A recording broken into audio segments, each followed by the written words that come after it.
우리의 자아를 포기하는 것, 우리가 죽는 것, 사람들이 가장 두려워하는 것이 그거라는 것을 저는 요즘 참 많이 보고 있습니다. 제 자신도 마찬가지였고요. 과연 우리가 이란의 이 목사님들의 순교를 얘기하기 전에 나는 죽을 준비가 되어 있는가, 나는 나 자신이 십자가에는 죽었는가라고 생각할 때, 우리가 십자가에 죽지 않았기 때문에 순교라는 것은 감히 생각할 수 없다라고 생각합니다. 어제 제가 아이들에게 그렇게 물어봤어요. 너희들은 얼마만큼 주님을 사모하니, 원하니?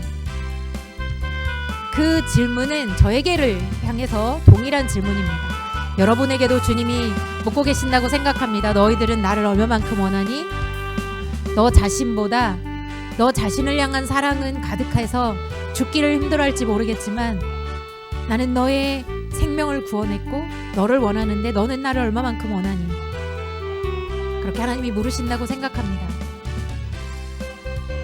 이런 목사님들의 순교를 말하기 전에 하나님, 제가 주님을 얼마만큼 원할까요? 엘리야처럼 이 세상에 사람들이 다 믿는 사람들이 사라져가는 그 상황에서 엘리야 혼자만 남을 때 그 마음이 어떤 심정인지 조금이나 알아갈 수 있는 그런 상황인 것 같습니다. 주변에 믿는 사람들이 떠나가고, 이번 주에 저는 조롱하는 말도 들었습니다. 저를 향하여서, 믿음을 향하여서.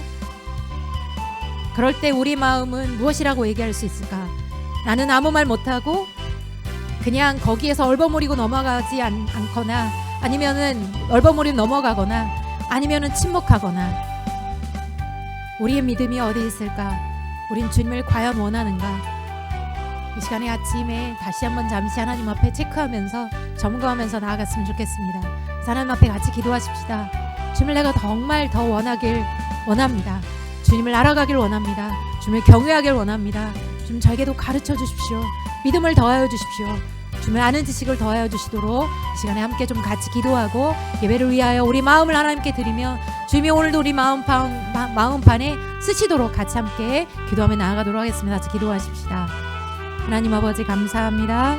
아버지 하나님이 오늘 이 아침에도 하나님, 우리가 순교의 영상을 보았지만 이 땅의 평안함 가운데 있을 때 언제 전쟁이 일어날지도, 우리에게 무슨 일이 일어날지도 아무것도 알지 못하는 상황 안에 아버지, 이 땅을 볼 때, 교회들을 볼 때 얼마나 우리가 진리에서 멀어져 있고 세상의 것을 사랑하며 세상과 함께 안주하며 살아가고 있는지 주님의 눈에 볼 때 아버지, 우리가 얼마나 진리에게로부터, 하나님으로부터 멀어져 있는지, 우리 마음이 멀어져 있는지 주님이 아십니다.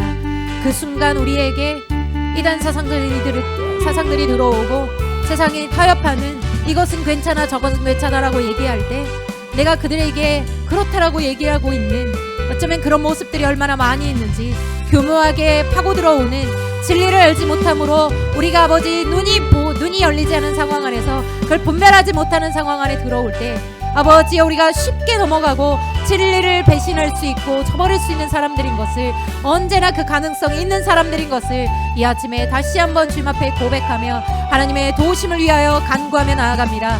사랑하는 아버지 하나님, 오늘도 이 아침에 우리 마음판을 내어드립니다. 아버지, 우리 마음 가운데 주의 하나님 말씀을 써주시고 주의 경고의 말씀을 써주시며 깨닫게 도와주시고 아버지, 회개영을 부어주셔서 아버지, 하나의 교회에서부터도 하나님 먼저 회개영으로 우리 가운데 말씀하사 우리 내면 안에 부흥이 일어나는 역사가 일어날 수 있게 주여 도와주시옵소서. 아버지, 우리가 잠에서 깨어날 수 있게 도와주시고 우리 만족하면서 깨어날 수 있게 도와주시고 아버지, 우리 안에 절대적으로 하나님을 향하여 거룩함을 향하여 하나님, 우리가 우리 자신을 쳐서 하나님 말씀 앞에 내어드리며 주님을 더욱더 알아가고자 하나님 기꺼이 내어드리며 나아가는 저희가 될 수 있도록 주여 역사하여 주옵소서. 세상과 하나 되어지는 것이 아니라 이 하나의 교회는 아버지 서로가 하나 되어지고 하나님과 하나 되어지는 이 놀라운 신비에 우리를 불러주신 만큼 아버지, 더욱더 우리가 하나 되어져 갈 수 있게 주여 도와주시고 아버지, 주님 우리를 이끌어 주시옵소서. 아버지, 우리가 오늘 주님께서 주신 본문 말씀 디도서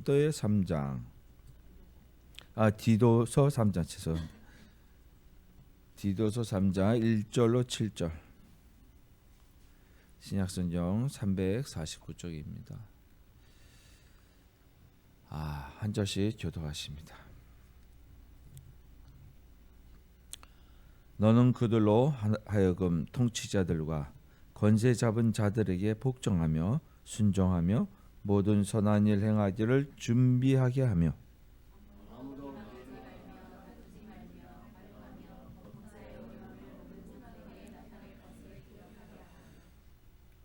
우리도 전에는 어리석은 자요 순종하지 아니한 자요 속은 자요 여러 가지 전욕과 행락의 종 노릇한 자요 악독과 투기를 일삼은 자요 가증스러운 자요 피차 미워한 자였으나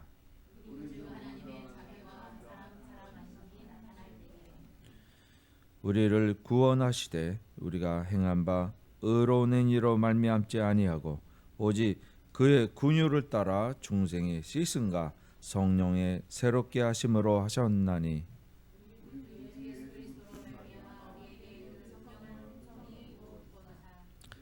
우리로 다함께요 우리로 그 은혜를 힘입어 의롭다 하심을 얻어 영생의 소망을 따라 상속자가 되게 하려 하심이라. 아멘. 오늘 디도서 1절로 7절 말씀 3장 말씀을 통해서 영생의 소망을 따른 상속자라는 7절 말씀에 있는 구절을 따라서 이렇게 정해봤습니다. 우리 함께 기도하심으로 이 말씀의 깊은 의미를 깨닫는 시간, 은혜의 시간 됐으면 좋겠습니다. 함께 기도하십니다. 아버지 하나님, 이 세상의 어둠은 깊어지고 이 세상에서 살아가고 있는 믿음의 자녀들은 세상의 혼떡한 시류에 휘말려 이리 휩쓸리고 저리 휩쓸리고 연약한 육체가 더욱더 많아지고 믿음이 흔들려가고 있는 이때 아버지 하나님께서 우리를 사랑하여 우리를 구원하시기 위해서 죽으셨던 것처럼 우리 마음 반 우리 영혼 가운데 주님의 그 큰 사랑이 품어져서 아버지여 말세 아버지 하나님의 말씀을 증거할 수 있는 생명의 씨앗이 되어 이 땅에 심어지게 하여 주시옵소서. 오늘 전하는 말씀마다 주님의 말씀이 은혜되게 하여 주시며 거룩한 성령의 선포가 되게 하여 주시어서 우리들이 온전히 주님 말씀에 매여 살아갈 수 있는 길을 열게 하여 주시옵소서. 모든 영광 올려드리며 우리 주 예수 그리스도 이름으로 감사하며 기도합니다. 아멘. 네. 영생의 소망을 따른 상속자라는 제목을 이렇게 붙여봤는데요. 우리 이제 디도서 이렇게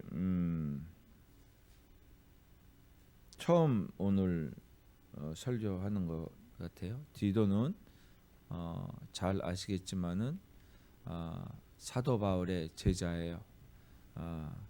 이 디도가 성경에 많이 나타나지는 않아요. 사도행전에서도 나타나지는 않아요. 그 이름이. 그런데 이제 사도행전 이제 8장 중에서 나타나는 그 말씀 속에서 우리라는 그런 우리 무리 속에 디도가 있었던 걸로 보여지고요. 고린도 전서에서 보면 디도가 그 고린도 교회에서 연보를 모으기 위해서 사도 바울의 명을 따라서 그곳에 가서 한 1년 동안 연보 활동을 한 걸로 알고 있습니다. 오늘 이제 볼 수 있는 것은 바울의 4차 로마 여행, 로마 여행이라기보단 로마 포송이죠, 포송. 잡혀가는 것이죠. 근데 잡혀가는데 배 타고 가는 거예요. 이제 먼저 사도 바울이 어떻게 어떤 길을 따라서 갔는지 우리가 살펴볼게요. 이쪽 예루살렘이죠. 예루살렘, 예루살렘이 있어요. 예루살렘에서 시작을 하는 거죠. 여러 군데로 바울이 그쵸? 붙잡혀 들어가서 심판을 받는데 로마의 시민을 너희가 이렇게 매절할 수 있느냐? 그렇게 그래서 로마에서 황제께 내가 심판을 받기를 원한다 이렇게 이야기를 하게 돼서 예루살렘에서 이제 가이사랴로 가게 됩니다. 그 바로 위에 가이사랴가 있죠. 가이사랴가 여기 있습니다. 가이사랴로 가게 되고 가이사랴에서 이제 시돈 땅, 예수님이 사역했던 두로와 시돈 땅 중에서 이 시돈 땅으로 또 이동을 하게 됩니다. 이렇게 그래 나서 배를 타고 시돈에서 이제 루기아 땅에 가게 되는데요.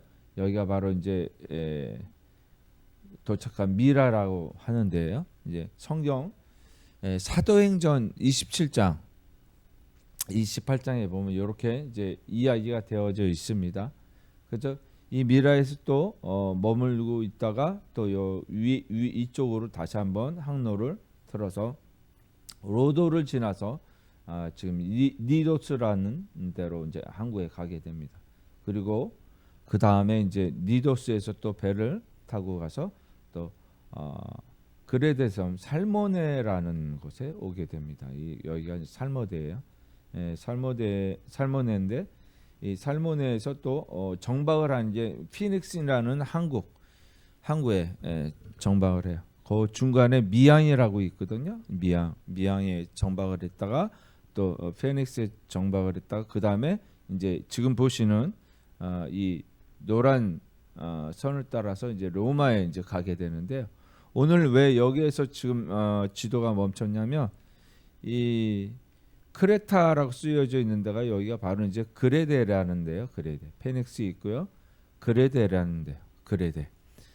이 그레데라는 말이 어디에 있냐면 지금 오늘 본문 디도서 1장을 잠깐 볼게요. 1장을 잠깐 보면 3절에 볼게요. 디도서 1장 3절에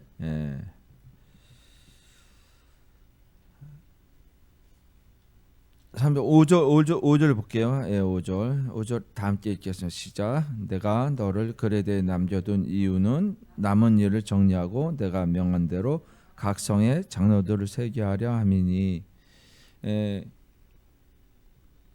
요 그레데에 남겨둔 이유가 누구예요? 누구를 남겨뒀다고? 디도를 남겨뒀다는 거예요.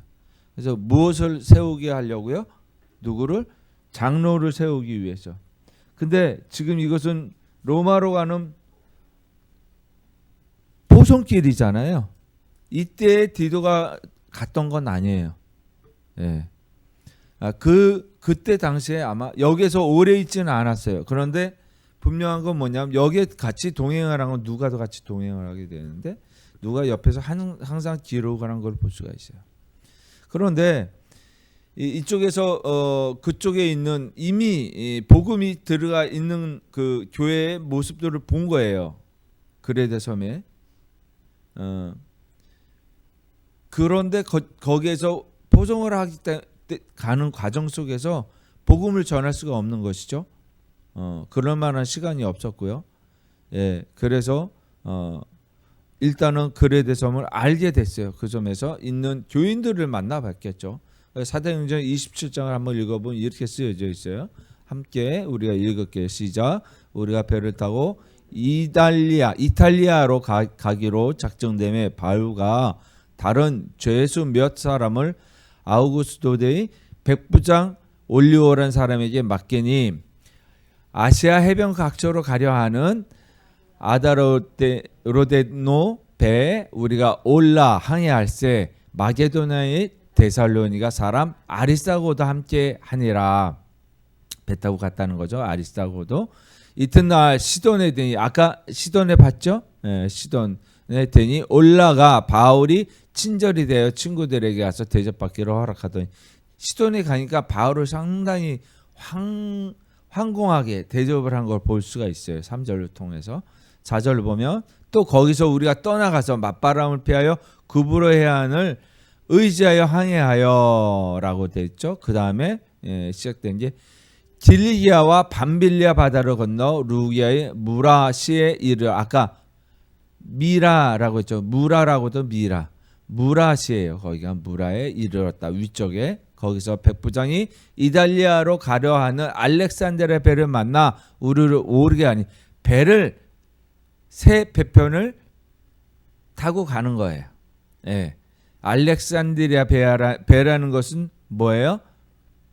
저쪽 이집트 쪽 조금 이따 다시 볼 텐데 거기에 오르게 했다는 거예요. 또 배가 더디 가서 여러 날 만에 간신히 니도 맞은편에 이르러 풍세가 다 허락하지 아니하므로 살몬의 앞을 지나 그레데 해안을 바람막이로 항해.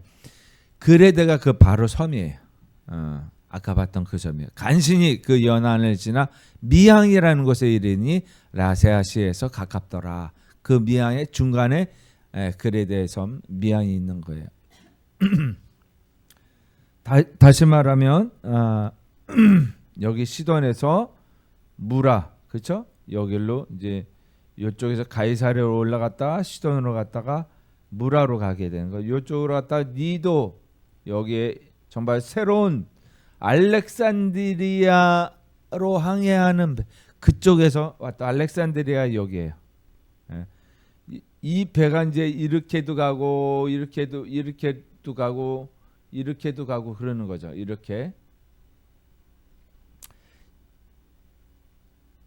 그래서 알렉산드리아로 가기 위해서 이렇게 가는 거예요.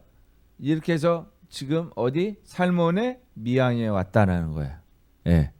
그래서 여기에서 페닉스로 가서 페닉스에서 이제 이탈리아로 가는 배를 타고 가는 거예요. 이탈리아로 가는 배, 로마로. 다른 배를 타고 가는 거죠. 예. 제가 이제 이것은 바울의 5차 전도 여행이라고 썼잖아요. 자, 요 배경이 어떻게 되냐면 그 알려드릴 게 뭐냐면 5차 전도 여행은 어떻게 해서 시작되냐. 그래서 결국 이탈리아 로마로 가서 압송이 돼요. 그래서 구금을 당합니다. 근데 구금을 당하는데 옥문이 열려 있어요. 쉽게 말하면. 무슨 얘기인 줄 아세요? 아직 심판을 받기 전에, 재판을 받기 전에 그 바울에게 자유를 허용을 해준 거예요. 어느 정도. 예. 그러니까 1차 구금, 그래서 구금 상태라고 보고 구금을 하고 그 중간에 한번 풀려납니다. 풀려났을 때에 기간이 나머지 기간이 한 8년 정도가 남아 있어요. 사도 바울이 죽기 전까지. 그 기간 중에 한 2년여 동안이 지금 이제 로마에서 풀려났기 때문에 자유를 얻었어요. 그러니까 바울이 어디를 가느냐? 스페인을 가. 스페인을. 요 로마에서 이제 스페인을 가게 되는 거예요. 스페인이 이쪽에 이렇게 되어져 있잖아요. 여기 머리가 이렇게 있잖아요. 그래서 요 배로 이쪽으로 가는 거예요. 지도가 나타나지는 않지만 그냥 이 지도에서 스페인으로 가. 그래서 스페인에서 오는 길이 바로 오는 길에 어디로 갔다? 그레데 섬으로 간 거예요. 예. 왜냐하면 알렉산드리아 이집트 스페인과의 내왕이 있는데 이 그레데 섬을 통하여 항상 왔다 갔다 이렇게 중간 기착지로 썼던 데가 그레데 섬이에요. 중간 기착지로. 이해되시죠? 그러니까 여기까지 왔으니까 이제 그레데 섬에 들렸겠죠? 요때에 바울이 디도를 대동하고 같이 갔던 거예요. 로마의 구금 생활할 때 디도를 통해서 여러 가지 일들을 해요. 무슨 얘기인지 아시죠? 풀려났을 때 디도를 불러서 누구랑 같이 가는데 다른 일행이 있어요. 그 중에서 디도 너는 여기 남아라. 안 되겠다. 근데 지금 오늘 본문 아까 읽었던 이 그레데 섬에 교회가 있으니까 그냥 놔두고 갈 수 없다. 너무 쉽게 말하면 개척교회예요. 개척교회. 정리가 안 됐어요. 하나님의 법도 제대로 모르고 그들의 삶도 그리스도인답지가 않았어요. 그래서 디도야, 네가 여기 남아서 목회를 해야 되겠다. 그렇게 이야기를 하게 됩니다. 그래서 그레데 섬에서 남게 되는 거죠. 그래서 이 그레데 섬에서 남은 다음에 다시 배를 타고 저쪽 니도항으로 가서 니도항에서 올라가면 바로 올라가면 밀레도에서 또 있다가 어디로 가느냐? 골로새로 갑니다. 골로새. 여기가 바로 골로새예요. 골로새로 가게 되죠. 골로새 교회로. 그 다음에 골로새 교회에서 또 에베소 교회로, 이쪽이 에베소예요. 에베소 교회로 가게 돼요. 그리고 또 계속해서 어디로 가게 되냐면 마게도냐로 이제 향하게 됩니다. 그러니까 마게도냐의 네아폴리가 이제 한 곳인데요. 거기 위쪽에 있는 첫 성 무슨 성이죠? 마게도냐의 첫 성 빌립보. 여기가 빌립보예요. 빌립보. 예, 빌립보에서 이제 다시 그리스의 이제 쉽게 말하면 나폴리, 지금으로 말하면 나폴리죠. 나폴리로 육로로 가서 로마로 다시 돌아가게 된 것입니다. 돌아가고 나서 다시 구금을 당해요. 그렇다면 디도서를 언제 썼을까? 디도한테 보내는 편지. 디도서가 그래서 디도서예요. 이 목회서신이라고 하거든요. 목회서신이라고 하면 바울이 제자를 두고 그쪽 교회를 개척하게끔 했던 사람 중에 또 한 사람이 있어요. 누구죠? 디모데. 그래서 디모데 전서, 디모데 후서, 디도서는 목회서신이라고 하는 거예요. 거기에 목회자를 두었던 거예요. 그래서 목회서신이라고 하는데 거의 말년에 지금 이때 쓰여진 거예요. 디모데 전서, 디모데 후서, 디도서. 아마 디도서는 디모데 전서를 먼저 쓰고 나서 한 1년여 시간이 더 흐른 다음에 디도서를 썼을 것이다 라고 추측을 하고, 그 다음에 맨 마지막 서신이 뭐예요? 디모데 후서. 디모데 후서는 좀 무거워요. 왜냐하면 바울이 자기가 이제 죽을 것을 이미 알고 있는 상태예요. 그럼 디도서를 보낼 때도 그것을 알고 있지 않았느냐라고 생각을 할 수가 있어요. 그런데 그 어두운 그림자는 보이지 않아요. 오로지 그레데 섬의 사람들에 대해서 얘기하는, 그쪽 교인들에 대해서 얘기하는 거예요. 그래서 네가 잘해야 된다. 너 쉽지 않아. 그래서 1장 5절에 보면 장로를 세우기 위해서 너를 그 섬에 남겨두게 했다라는 그 뜻을 분명히 정해요. 곧 장로를 세운다는 것은 교회를 세운다는 뜻이에요.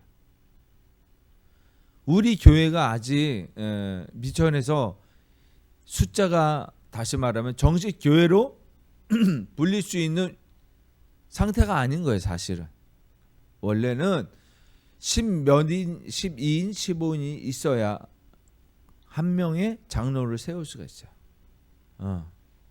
그래서 그것을 통해서 교회가 이제 교회에서 부를 수 있는 거죠. 아직 그래서 개척 교회 이렇게 얘기를 하는 거예요. 그래서 지금 이 상태에서 개척 교회라는 것은 교회를 개척한다는 뜻이에요. 그 임시적인 교회의 상태인 거예요. 다시 말하면 인큐베이팅 되어진 인큐베이팅 교회인 거예요. 인큐베이팅이라는 건 제가 태어나자마자 들어갔던 데예요. 제가 인큐베이팅에 들어갔었다고 하더라고. 증질이 급해가지고 미리 튀어나왔대요. 원래는 제가 그 다음에 튀어나와야 되는데 제가 태어난 연도를 너무 좋게 생각을 했나 봐요. 이 연도에 태어나자가지고 12월 달에 툭 튀어나와서 그래가지고 어쩔 수 없이 인큐베이팅 하게 된 거죠. 똑같아요. 교회도 개척교회라는 건 인큐베이팅이라고 생각하시면 돼요. 이 상태에 있는 데에서 그레데 사람들을 보니까 참으로 형편이 없는 거예요. 너무 힘들어. 바울이 봤을 때. 예.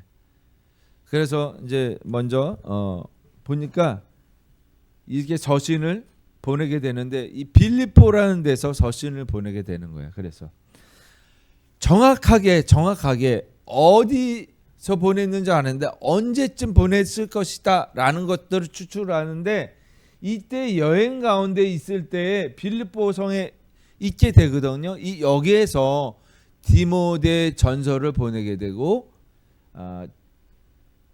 고린도 후서를 보내게 되고 고린도 후서는 그 전에 보내게 돼요. 여기서 디모데 전서를 보내고 그 다음에 디도서를 보냈다는 거예요. 결국 무슨 얘기냐면 마지막 본인의 여행 가운데서 빌립보에 있었을 때 여기 디도가 있고 그 다음에 이쪽으로 가서 그래서 여기서 보냈다라는 것이죠. 이제 그렇게 추측을 할 수가 있는 거죠. 에베소에서도 보내고 고린도에서도 보냈어요. 고린도에 있을 때 데살로니가 전후서 로마서를 보냈어요. 로마서를 로마서에 보낼 수가 없죠. 로마에 있을 때 고린도에 있었을 때 보냈던 거예요. 로마서는. 그러니까 로마서는 그 전에 보냈던 거죠. 그죠?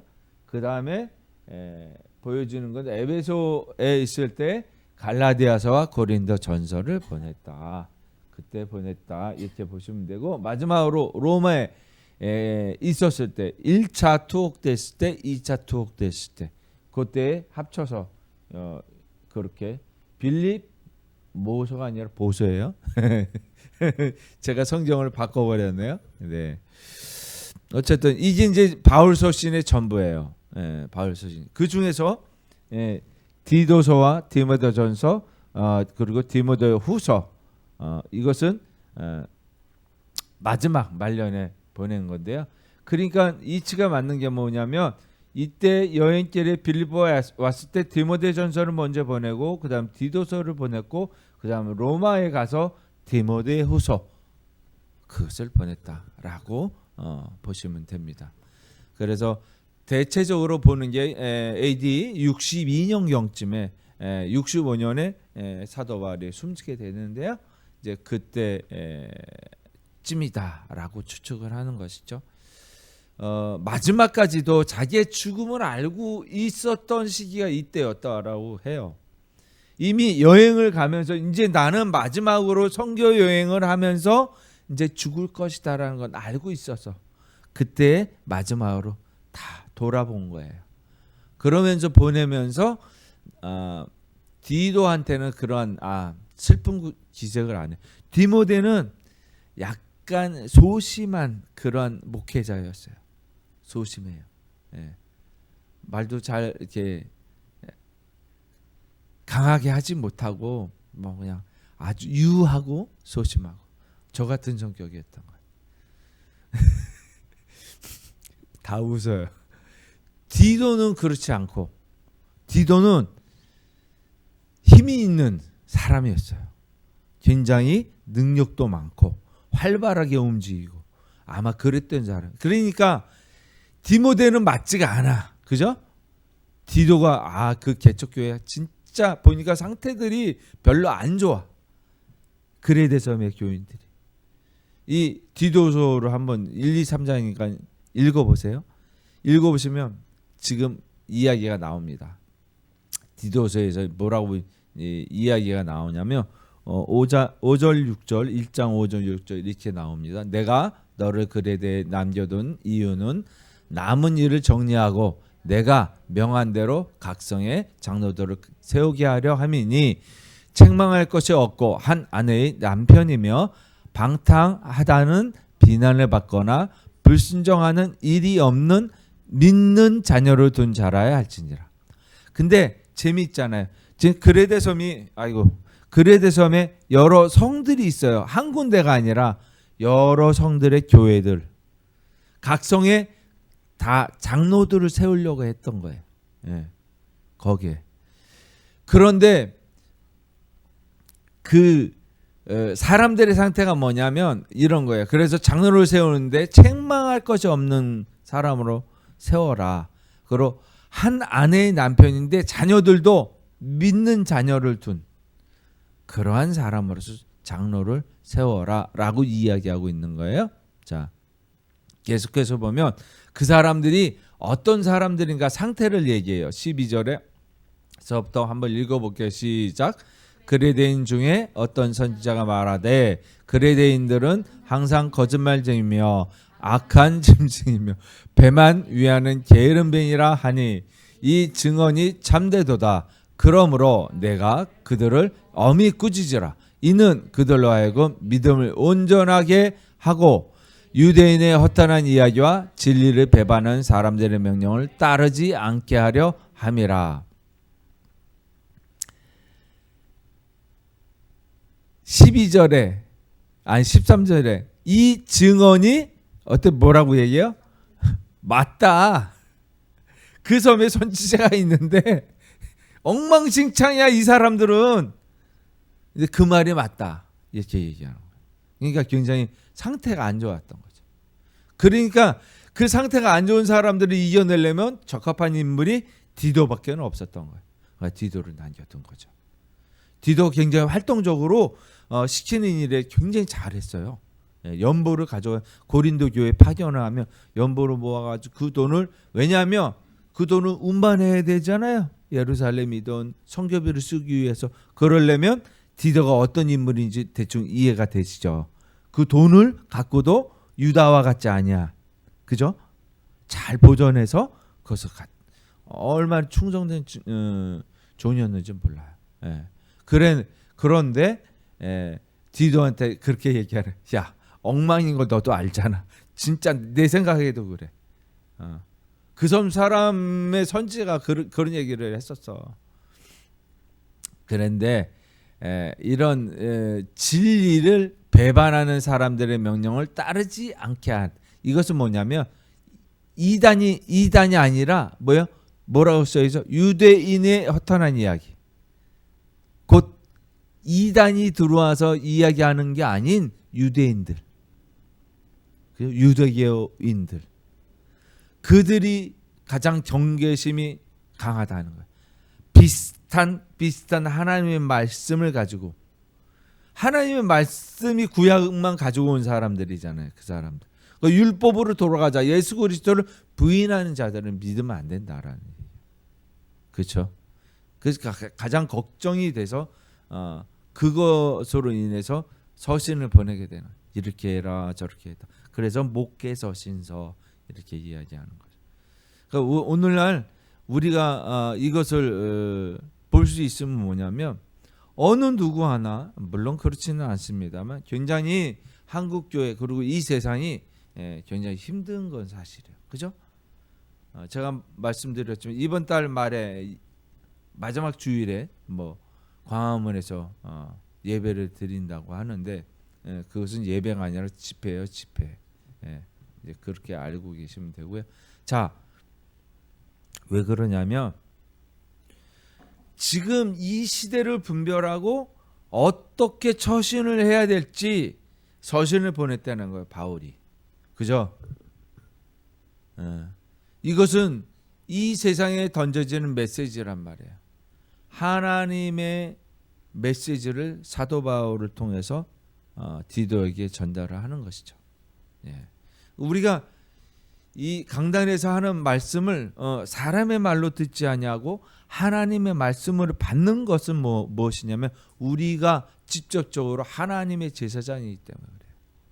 그래서 하나님이 나에게 주시는 말씀, 오늘의 은혜의 말씀이 있는가라고 분별할 수밖에 없는 것이고, 오늘 주일에 예배를 하는 이유입니다. 그래서 오늘 본문에서 디도서 3장에서 이렇게 얘기해요. 그래서 너는 그들로 하여금 통치자들과 권세 잡은 자들에게 복종하며 순종하며 모든 선한 일 행하기를 준비하게 하며. 그래서 그들로 하여금 통치자들과 권세 잡은 자들에게 복종하며 순종하며 선한 일을 행하기를 준비하라. 자, 통치자라는 게 뭐예요? 하나님을 말씀하는 거예요. 대신 강단에 서서 디도가 전할 때에 그 사람들에게 통치자, 다시 말하면 그렇게 표현하는 거예요. 하나님의 절대적 주권의 통치 아래에 있는 자들.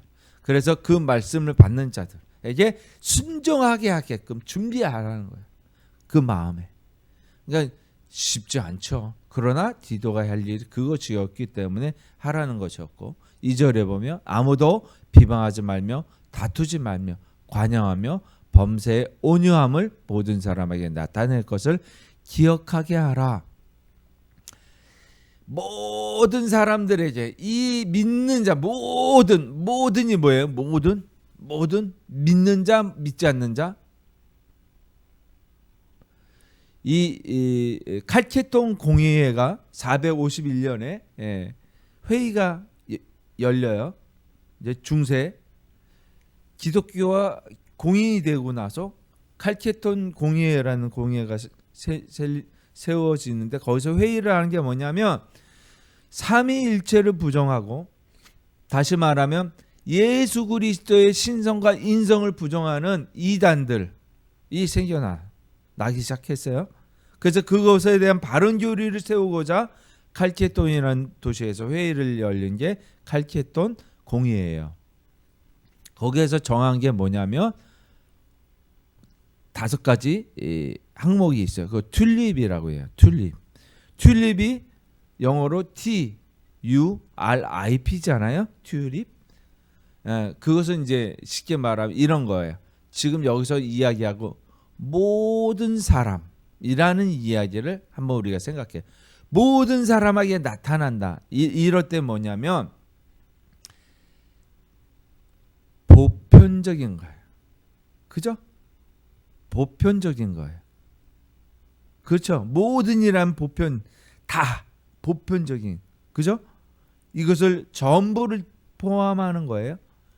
근데 거기서 이야기한 게 뭐냐면 제한 속죄예요. 제한 속죄. 그 교리 중에 하나가 제한 속죄예요. 제한 속죄가 뭐예요?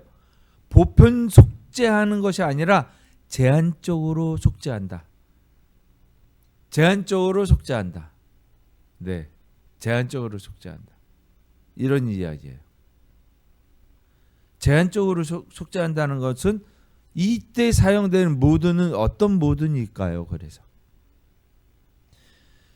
이게 굉장히 중요해요. 이 말씀이. 자, 우리는 모든 사람에게 하나님의 은혜가 있다?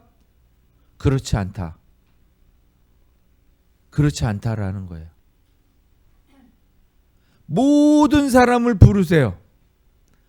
그런데 무엇이 같이 있어요? 모든 사람에게 그 말씀이 복음이 선포돼요? 모든 사람이 들었지만 모든 사람이 교회에 나오나요? 안 나오잖아요. 이제 우리가 그것을 무엇이라고 하냐면 하나님이 예정하셨다라는 거예요. 그 교회에 모인 무리들이 특별히 제한되어져 있다라는 거예요. 이것이 예정된 거는 뭐냐면 그 예정의 교리가 조금 어렵지만 이 어거스틴이 이 예정 교리에 대해서 굉장히 많은 논쟁을 하게 돼요. 그 후로도 이제 되어지지만 결국 완성이 종교개혁 때 이후에 이제 완성이 되는데 이 사람들은 다 망할 사람들이야. 이 사람들은 다 방주에 올라탈 사람들이야. 들어갈 사람들. 얼마나 불공평해요. 하나님이 미리 정하셨다면. 근데 우리를 부르신 건 미리 정하시고라는 성경을 우리가 읽잖아요. 그죠? 우리는 안전적인 그 상태에서 방주에 올랐는데 다른 사람들은 오르지 않았어요. 나는 선택돼서 좋아. 그게 뭐예요? 선민. 그게 이스라엘 백성들이 이야기하는 거예요. 그러나 하나님이 예수님을 통해서 어떻게 했어요? 모든 사람들은 오라고 해요. 그렇죠? 그런데 하나님은 알고 있는, 여기에서 필요한 게 자유의지라는 거예요. 그러나 자유의지가 있는 사람이 있고 자유의지가 없는 사람. 자유의지를 어떤 때 쓴다? 허망한 데 쓰는 거예요. 하나님을 알기를 거부하는 거예요. 로마서 1장 28절에 보면은 그들이 마음에 하나님 두기를 싫어한다. 마음에 하나님 두기를 싫어하며 하나님께서 그들을 상실한 대로 내버려 두셔. 상실한 대로 무엇을 상실했다는 거예요? 하나님을 마음에 뒀어. 하나님이 이 동산 안에 들어왔어요. 마음 동산 안에. 그죠? 마음을 두기를 좋아하는 사람은 하나님이 마음 동산 안에 들어온 거예요. 맞지요? 그런데 상실한 채로 하나님 두기를 상실한 에덴 동산에서 떠나왔던 그 상태로 내버려 두셨다는 거예요. 그래서 에덴 동산에 들어가, 그래서 합당하지 않게 아는 대로 행하게 하는 것 그대로 두셨다는 거예요. 합당하지 않은 대로 하는 것을 그대로 뒀다는 거예요. 응? 그러니까 합당하지 않다는 건 뭐야? 그 후에 나오는 이야기가 악의와 시기야, 분냄과 성냄과 다툼과 허영과 미워함과 이런 것들이에요. 이게 합당하지 않은 거예요. 그러니까 우리가 하나님을 마음에 두기를 싫어한다는 거는, 마음에 우리 동산에 두기를 싫어한다는 거는 우리가 에덴 동산에 들어가지 않는다는 거예요. 못한다는 거예요. 그래서 마음을 두는 거예요. 마음 동산을 잘 가꿔야 되는 거예요. 그래서 그러니까 중요한 것 중에서 이 모든이라는 게, 그래서 우리가 하나님을 마음에 두기를 싫어한다라는 것은 상실된 거예요. 신락원, 낙원을 잃어버렸다. 그게 신락원이에요. 그죠? 신락원이라는 게 낙원을, 이 속에 하나님의 동산 낙원을 잃어버렸다 하는 게 신락원이에요. 우리가 잃어버린 그 무엇을 찾는다는 것은 하나님밖에 없는 거예요. 하나님을 마음에 두는 것이 우리가 에덴 동산으로 돌아가는, 그것이 우리들이 결정할 일이에요. 그래서 하나님께서 항상 하시는 말씀이 우리와 함께 어떻게 해요? 멍해지기를 원하시는. 그래서 오늘 주보에 그리스도의 멍해라고 써있죠. 그리스도의 멍해. 그리스도의 멍해. 이 우리가 지는 게 아니라 함께 지어가는 거예요. 너네는 너희 자신을 부인하고 너희 자신의 불순종한 죄성을 부인하라는, 이제 죄를 지었다는 것을 인정했을 때 이것은 하나님의 사람, 자녀가 아니다라는 것을 부인하라는 거예요. 자기를 부인한다는 거. 우리가 살아가는 거는 하나님의 자녀가 아닌 사단의 자녀로 살아왔단 말이에요. 마귀의 자식이다 이러잖아요. 그러니까 마귀의 자식을 부인하고 인정하지 아니하고 자기 십자가를 지고 나를 따르라. 그죠? 이것이 주님이 주시는 그리스도의 멍에인 거예요. 그리스도의 멍에는 어떤 거예요? 그것이에요. 바로 그분이 주시는 멍에는 지기가 쉽고 편하다는 거야. 같이 멍에를 짊어지신다는 거예요. 우리와 함께라는 말이에요. 그래서 자유의지의 표현은 뭐냐면 주님이 자유의지로 우리와 그 함께 하시는, 낮고 낮은 자리에 함께한 것처럼 너희도 주님의 사역에 멍해지는 것을 동참하라. 이런 말인 거죠. 그 다음 구절에 이제 있는 말이 이제 재밌는 거죠. 자, 읽어볼게요. 디도서 본문에서 있는 건데요.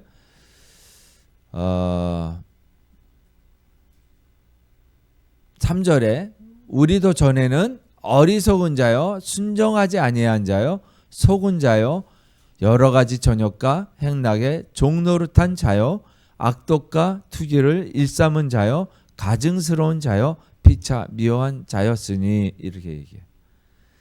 우리도 피차 그랬었다. 그 사람들이 그렇다는 얘기예요. 너도 그랬고 나도 그랬다. 그리스도 알기 전에는 그 말씀을 하는 거죠. 그런 다음에 분명하게 이야기하는 건 다른 말이에요. 자, 이제 화자가 바뀌었어요. 읽어볼게요. 우리 구주 하나님의 자비와 사랑하심이 나타날 때에 우리를 구원하실 때 우리가 행한 바 의로운 행위로 말미암지 아니하고 오직 그의 군열하심을 따라 중생의 씻음과 성령의 새롭게 하심으로 하셨다, 이거예요. 그래서 의로운, 우리도 과거에 그랬어. 근데 우리가 의로운 행위 해서 우리가 구원받은 게 아니야, 이 얘기예요.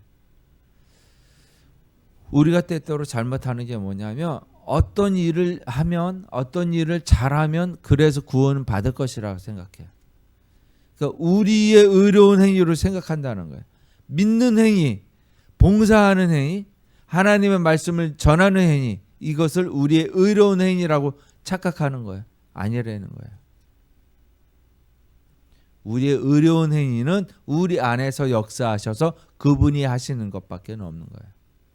곧 바로 우리는 죄인이고 죄성을 가졌고 우리는 언제든지 주의 이름을 부르면 주님이 오시는 거예요.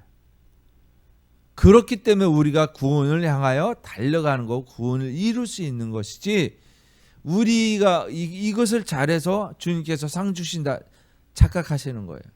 예.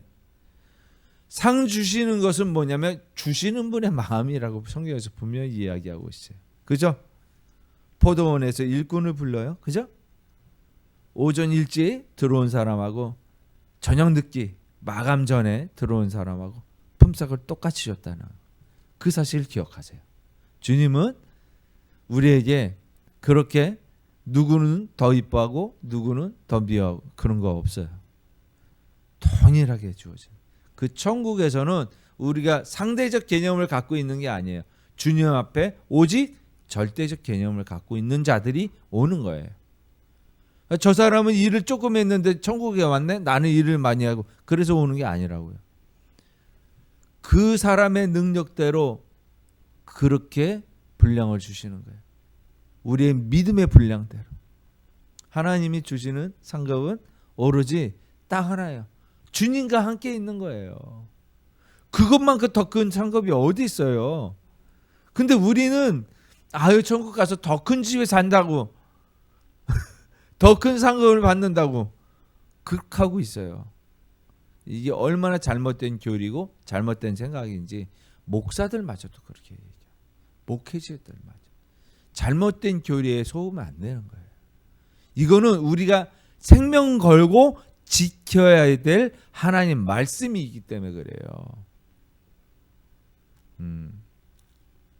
그래서 중생의 시슴, 하나님께서 부르셨어요. 마음속에 하나님을 뒀어요. 그러면 그 자녀를 어떻게 하나님은 깨끗이 씻어요. 그죠? 깨끗이 씻어요. 그래서 또 성령이 새롭게. 그래서 뭐죠? 이거 부는 거? 머리 말리는 거 뭐죠? 드라이기로 싹 말리. 성령의 드라이기로 싹 말리시는 거예요. 이쁘게 단장시키. 그래서 옷 입히시는 거예요. 무슨 일인지 알죠? 얼마나 좋은 일인지 몰라요. 우리가 옛날에는 추석 때 설날 때 추석빔, 설빔, 새 옷을 갈아입잖아요. 그죠? 축제예요. 하나님 앞에 나가는 거예요. 축제가 아닐 수가 없습니다. 그러니까 복음이라는 것은 무엇이냐? 그리스도가 이 땅에 하신 일이라는 거예요. 복음이라는 것은 이 말이에요. 에덴에서 쫓겨난 제가 쓴 거예요. 에덴에서 쫓겨난 우리에게 찾아오셔서 우리를 부르시고 우리의 죄값을 치르시며 속량하셔서 부활 승천하셔서 우리를 다시 에덴으로 부른다. 이게 성경이에요. 이게 복음인 거예요. 우리가 다시 하나님 땅에 들어가는 것이 복음인 거예요. 그것은 우리의 의가 아닌 거예요. 그래서 우리에게 있어서 하나님은 절대적으로 필요하신 분이고, 이 마지막 절이 이렇게 얘기해요. 우리 구주 예수 그리스도로 말미암아 우리에게 그 성령을 풍성히 부어주자. 그래서 그렇게 부어달라는 거예요. 우리로 그의 은혜를 힘입어 의롭다 하심을 얻어 영생의 소망을 따라 상속자가 되게 하라죠. 그 거저주는 하나님의 은혜로 우리가 상속자가 되는 거예요. 그 기업을 하나님 나라를 받는 거예요. 하나님 나라에 들어가는 거예요. 에덴 동산에 다시 거하게 되는 것이죠. 네.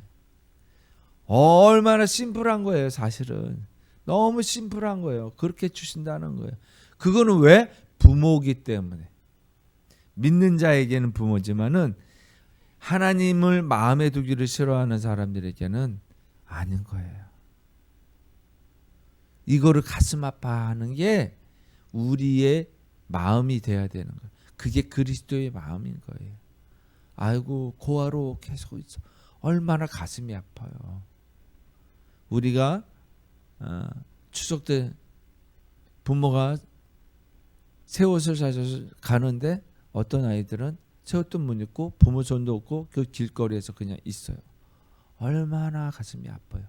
그 보는 어린아이의 눈으로 그들을 바라보라는 거예요. 그래도 순수하잖아요. 우리는 머리가 커가지고 저 사람은 게을러서 그래. 그래서 가난한 자 아니에요. 하나님께서 우리를 통하여 그들을 부르시기 위해서 세운 자들이에요. 우리의 식었던 사랑을 다시 하나님의 나라에 드리기 위해서 불태기 위해서 그들을 세우신 거예요. 가난한 자의 빈곤은 또 질병이 있는 고통받는 환자는 하나님께서 우리를 부르시기 위해서 세우신 자들이라는 거예요. 그래서 그 일을 우리 교회가 하는 것이고 우리가 해야만 되는 것이죠. 마지막으로 한번 읽을게요. 오늘 디모데후서 마지막 말 유언 같은 말을 했는데 한번 읽읍시다. 시작. 나는 선한 싸움을 싸우고 나의 달려갈 길을 마치고 믿음을 지켰으니 이제후로는 나를 위하여 의의 면류관이 예비되었으므로 주곧 의로우신 재판장이 그날에 내게 주실 것이며 내게만 아니라 주의 나타나심을 사모하는 모든 자에게 도니라. 이렇게 사도 바울은 마지막 말을 마치고 있습니다. 오늘 이란의 순교 영상을 보았듯이 이 시대 마지막에 우리가 전할 것은 우리를 사랑하시는 예수 그리스도의 복음을 우리가 사랑하는 사람들에게 우리가 품지 못했던 그 긍휼의 마음을 전하는 것이고 나누는 것이고 그들의 손을 잡아주는 것입니다. 함께 기도하시겠습니다. 아버지 하나님, 오늘 이 시간 주님의 말씀을 통하여 주신 그 은혜의 말씀을 마음에 새기고 영혼에 새겨서 우리가 주님 앞에 나아갈 때 잘했다 칭찬받는 종이 될 수 있도록 인도하여 주시옵소서. 아버지 하나님, 우리가 이 세상 가운데 우리만을 위하는 것이 아니라 살 소망을 주님께 얻었으니 이제 죽어가는 저 세상의 영혼들도 아버지 하나님의 말씀의 소망을 따른 상속자가 되게 세움을 아버지 하나님의 자녀들 통해서 역사하여 주시옵소서. 인도하여 주시옵소서.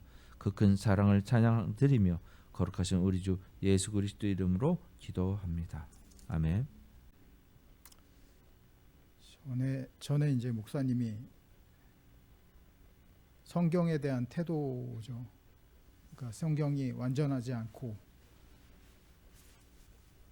말하자면 사람들의 그런 오류나 잘못된 것들이 있다고 주장하는 사람들이 있다. 뭐 그런 얘기를 하셨는데 아마 저도 그런 얘기를 한 적이 있을 거예요. 그러니까 지식적으로 성경을 보자면 사실 그렇게 바라볼 수밖에 없는 거죠. 왜냐하면 많은 사람이 썼고 사람들이 완전하지 않으니까 상식적으로는 완전하다고 보기가 어렵잖아요. 그게 상식이고 보통 사람이. 그래서 이제 그런 얘기를 했던 거고.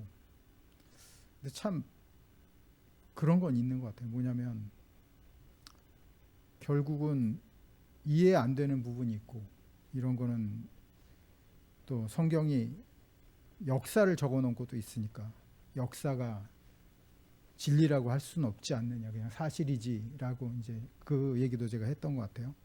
성경에 다 진리가 적혀 있다고만 할 수 없는 거 아니냐 이렇게 얘기도 했는 것 같은데 사실 제가 뭐 잘은 모르겠습니다. 제가 지금 뭐 올 초하고 지금하고 비교하면 제가 분명히 나아진 건 맞아요.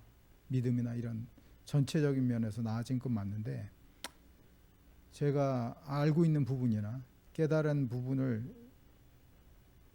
생각해 보면 결국은 아직도 아주 일부분에 불과하다는 거죠. 모르는 부분이 훨씬 더 많고 사실 일목요연하게 탁 꿰서 다 알고 있는 게 아니기 때문에 많은 부분이 부족하고 모르는 부분도 많고 오해하고 있는 부분도 많이 있을 것 같은데 결국 어떤 부분을 알게 되면 그게 알게 되는 게 있어요. 결국은 성경이 맞는 거예요. 결국은. 그러니까 제가 많이는 모르지만 몇 가지 부분들을 제가 이제 결국 알게 된 부분이 있는데 결국은 보면 성경이 맞아요. 보면 그런 생각들이 오히려 그냥 맹목적으로 믿는 것만도 못했다는 생각이 드는 거예요. 그러니까 어떤 사람이 저한테 성경은 이해하는 게 아니고 믿는 거다 이렇게 얘기한 사람이 있는데 결국은 그 말이 맞는 것 같아요. 보면 결국은 그냥 믿고 이리저리 머리로 생각을 안 했으면 오히려 더 순탄하게 그 넘어왔을 길을 머리로 이리저리 생각해가지고 더 복잡하게 만들고 신앙만 흔들리게 만들고 돌아서 돌아오게 만드는 그런 일들이 있었던 것 같아요. 그래서 뭐 제 말이 어떻게 받아들이실지 모르겠지만 아니면 저보다 훨씬 더 오래 신앙생활 하신 분이라 더 잘 알지는 모르겠지만 저 같은 경우라면 그냥 믿고 나중에 알게 되겠지 이런 마음으로 보시는 게 저는 좋을 거라는 생각이 듭니다. 네, 여기까지 하겠습니다. 네.